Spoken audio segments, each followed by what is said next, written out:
शिव बाबा याद है ना। ओम शांति। आज 13 जनवरी 2024 के साकार मधुर महावाक्य है।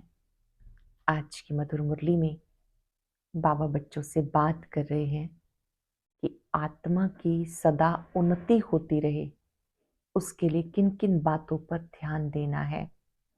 स्व उन्नति के लिए, आत्म उन्नति के लिए सबसे पहले याद की यात्रा में तत्पर रहो। चलते फिरते उठते बैठते एक बाबा को याद करो।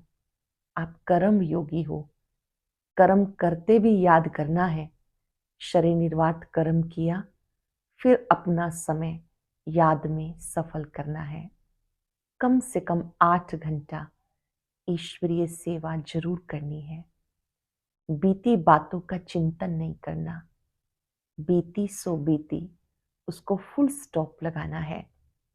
बाबा ने बहुत सुंदर बात समझाई कि अभी आत्मा का परमात्मा से लव है, ये रूहानी लव है जिससे उन्नति होती है। अभी तुम्हें एक बाप को बहुत प्यार से याद करना है।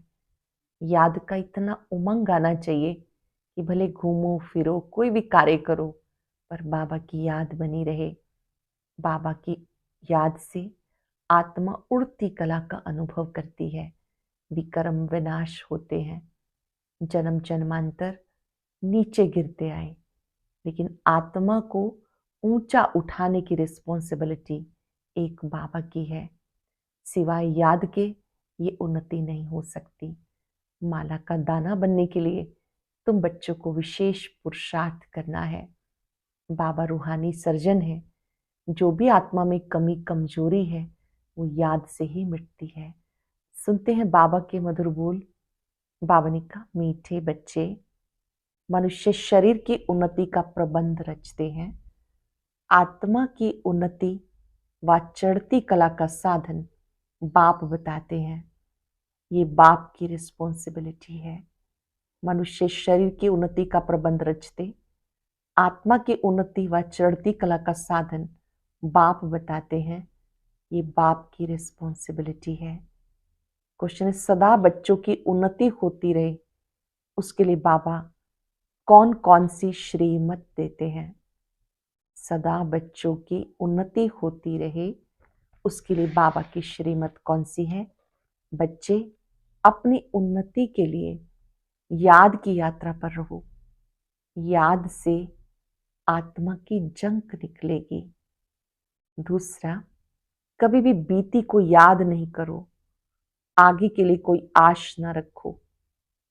कभी बीती को याद नहीं करो, आगे के लिए कोई आश ना रखो।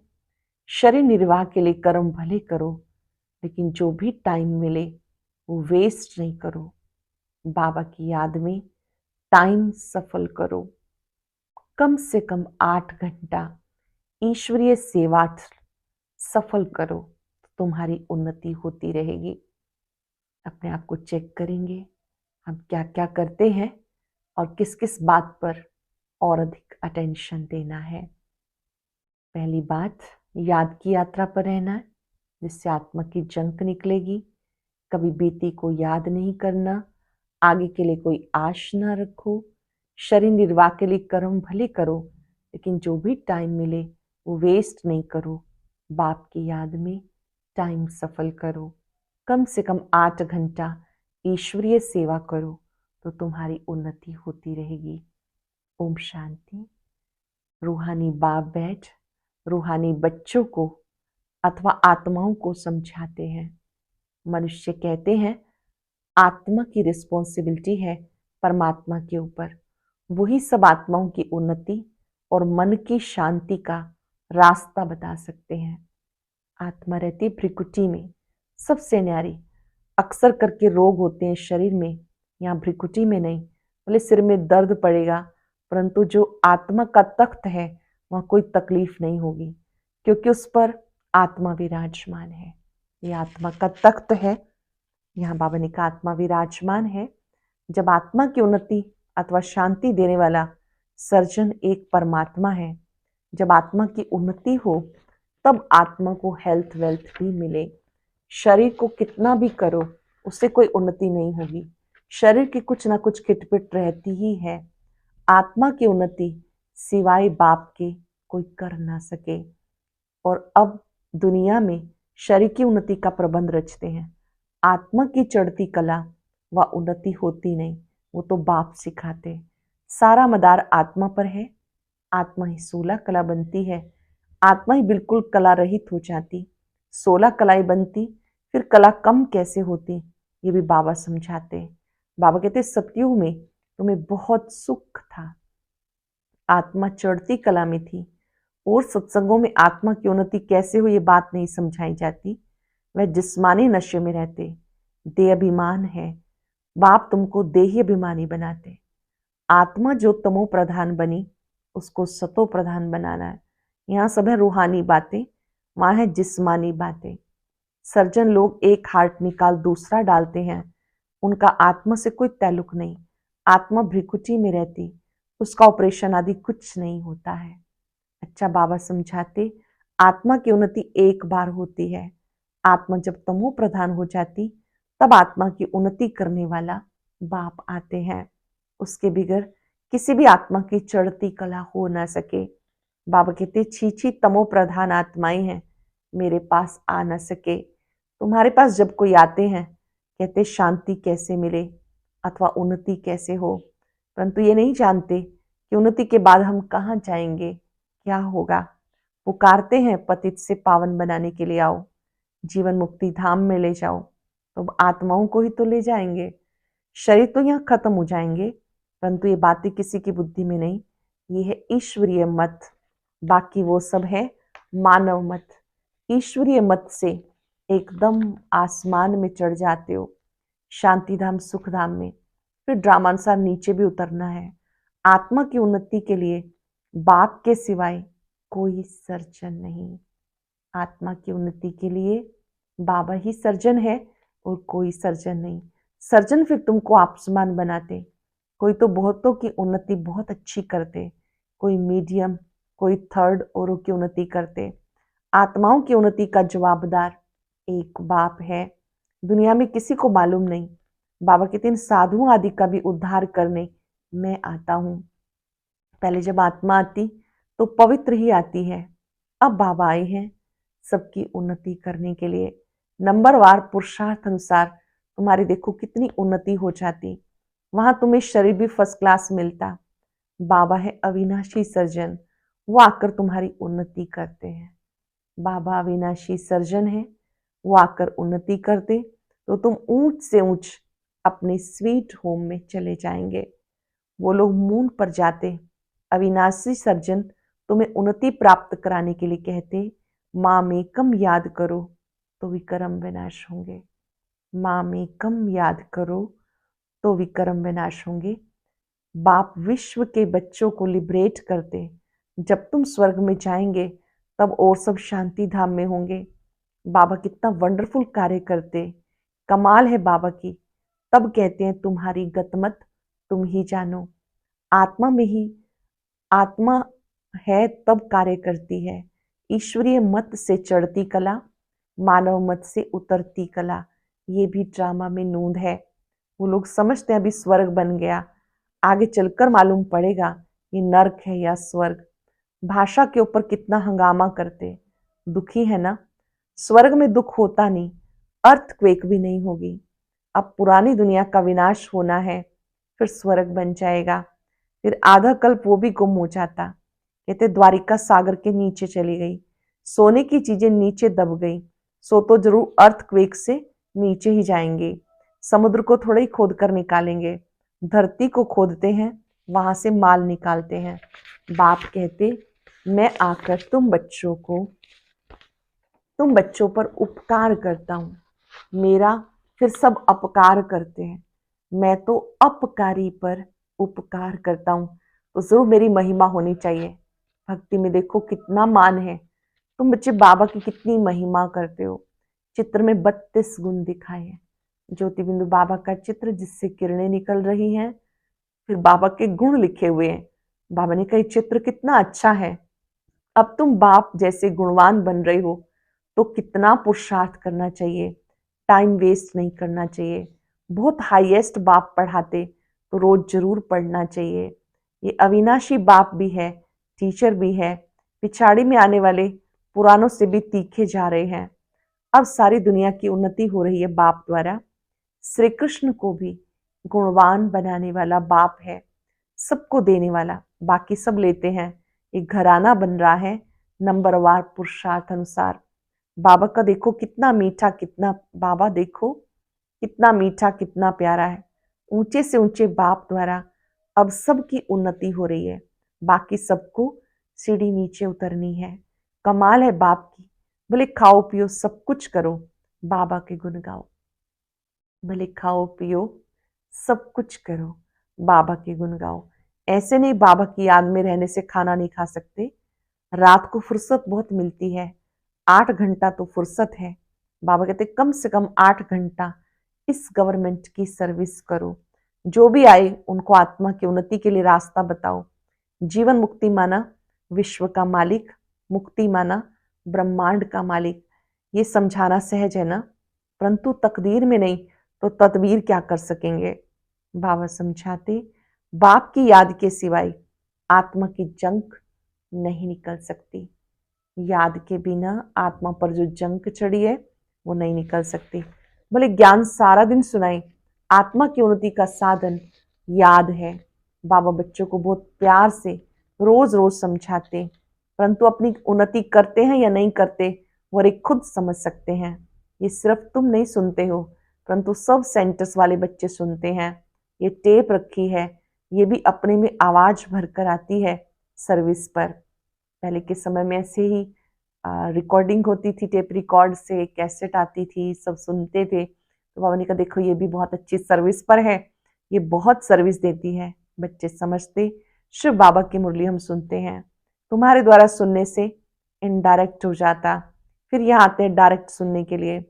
फिर बाबा ब्रह्मा मुख द्वारा सुनाते अथवा मुख द्वारा ज्ञान अमृत देते। इस समय दुनिया तमो प्रधान हो गई तो उस पर ज्ञान की वर्षा चाहिए। इस समय दुनिया तमो प्रधान है तो उस पर ज्ञान की वर्षा चाहिए। वो पानी की वर्षा तो बहुत होती है, उस पानी से तो कोई पावन नहीं बन सकते। ये सारी ज्ञान की बात।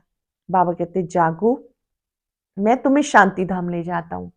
आत्मा की उन्नति भी इसमें है, बाकी सब जिस्मानी बातें, रूहानी बातें सिर्फ तुम ही सुनते हो।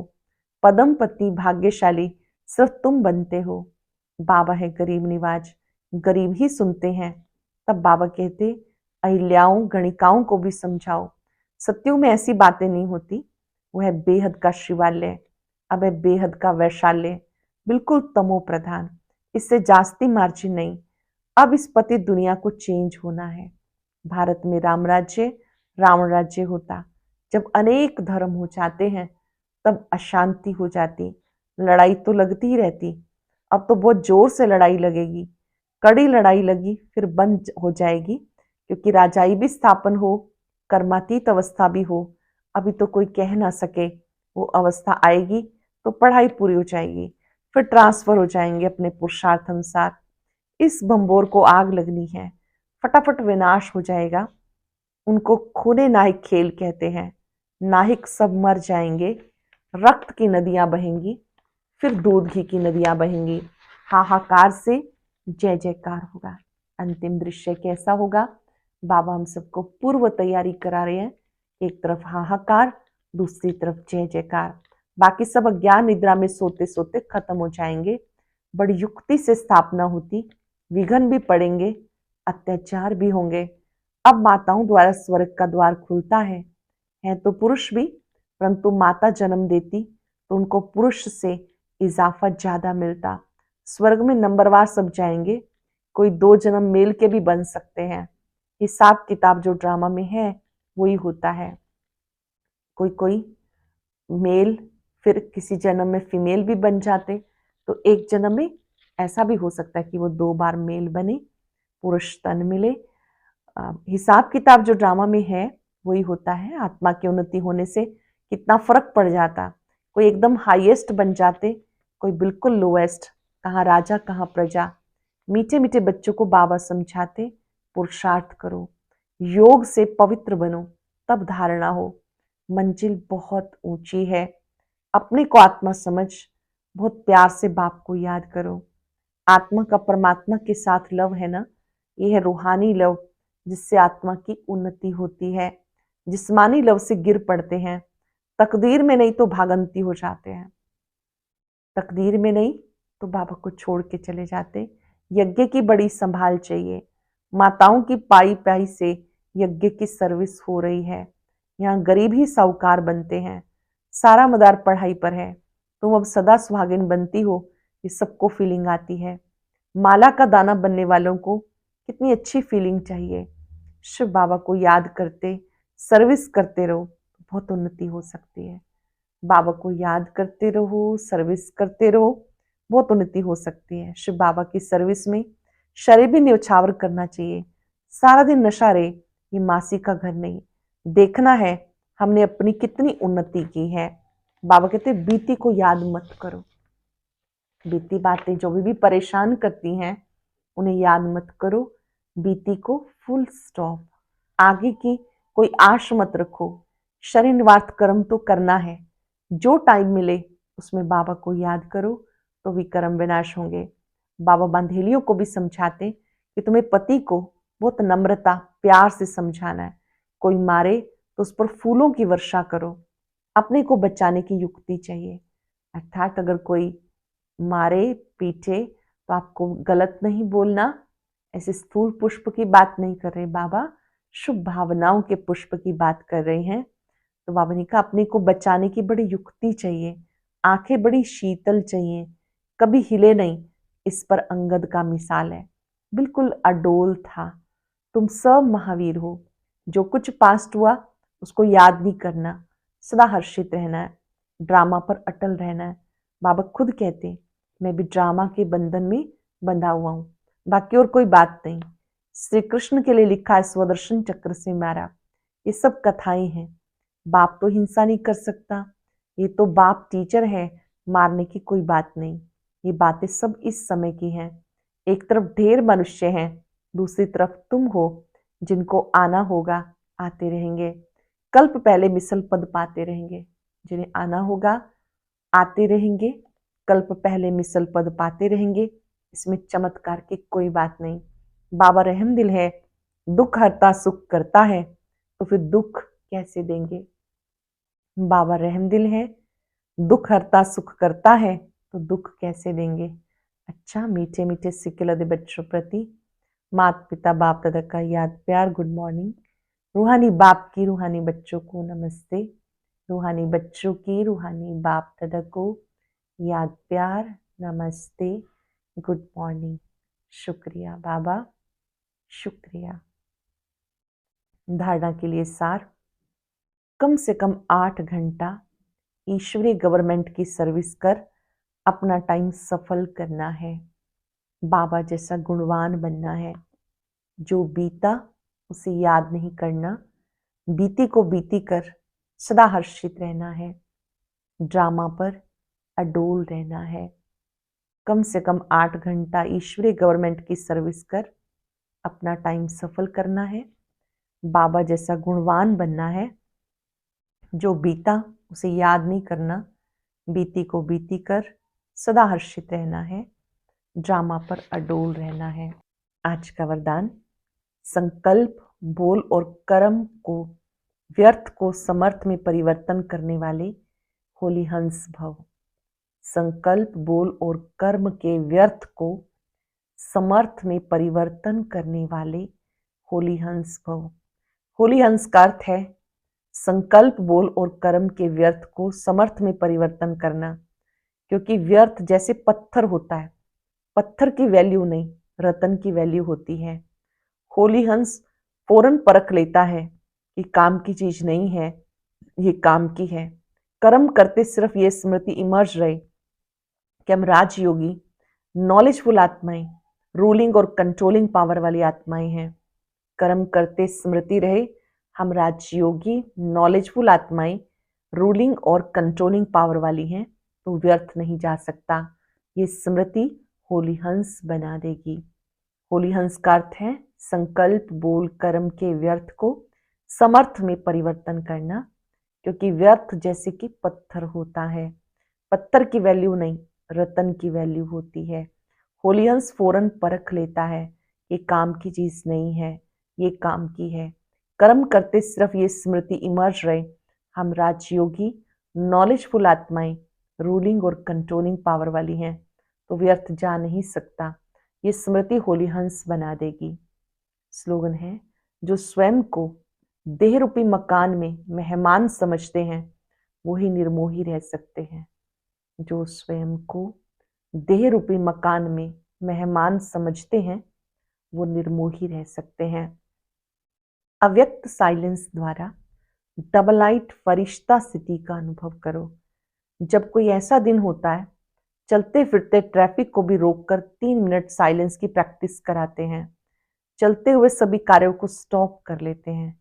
ऐसे आप भी कोई कार्य करते हो, बात करते हो, तो बीच बीच में संकल्पों की ट्रैफिक को स्टॉप करने का अभ्यास करो। जब बहुत व्यस्त हैं तो बीच बीच में संकल्पों की ट्रैफिक को रोकने का अभ्यास करो। 1 मिनट के लिए भी मन के संकल्पों को, चाहे शरीर द्वारा चलते हुए कर्म को बीच में रोक कर फरिश्ता स्वरूप में स्थित हो जाओ। सरल शब्दों में, जब अति व्यस्त हैं, अति कार्य है, बीच बीच में कुछ सेकंड के लिए कार्य को विराम देकर फरिश्ता स्थिति में स्थित हो जाओ। मन की ट्रैफिक पर ध्यान दो। चलते फिरते ट्रैफिक को भी रोककर 3 मिनट साइलेंस की प्रैक्टिस जैसे कराई जाती, चलते हुए सभी कार्यों को स्टॉप कर लेते। आप भी कोई कार्य करते हो, बात करते हो, तो बीच बीच में संकल्पों के ट्रैफिक को स्टॉप करने का अभ्यास करो। 1 मिनट के लिए भी मन के संकल्पों को, चाहे शरीर द्वारा चलते हुए कर्म को बीच में रोककर फरिश्ता स्वरूप स्थिति में स्थित हो जाओ। आज बीच बीच में विराम देंगे कार्य को, फरिश्ता स्थिति में स्थित हो जाएंगे और होली हंस बनकर रहेंगे। सबके गुणों को देखेंगे, व्यर्थ को समर्थ में परिवर्तन करेंगे। मैं होली हंस हूं। हंस मोती चुभता है, नीर शेर विवेकी होता है। मैं होली हंस हूं। बाबा ने मुझे व्यर्थ को समर्थ में बदलना सिखाया है।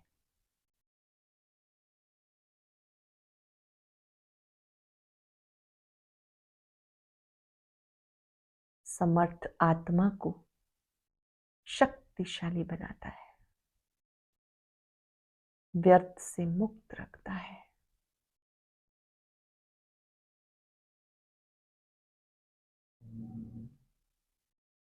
संकल्प, बोल और कर्म में जो भी व्यर्थ है, अपने व्यर्थ को पहचाने।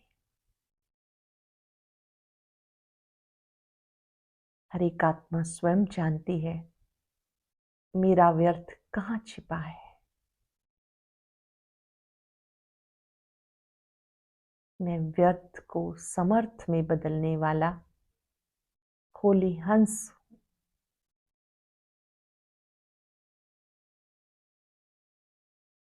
बाबा से शक्तियां ले, वायदा करें,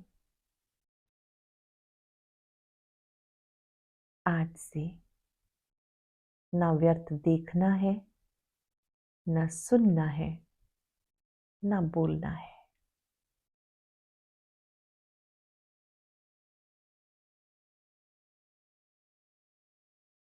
परमात्मा शक्तियां मेरे चारों ओर सुरक्षा कवच है। मैं होली हंस हूं। आज के ज्ञान मोती से हम जानेंगे विश्व की आत्माएं हमारी तरफ आकर्षित कैसे होंगी। उसके लिए ऊपर दिए गए बॉक्स पर क्लिक करें।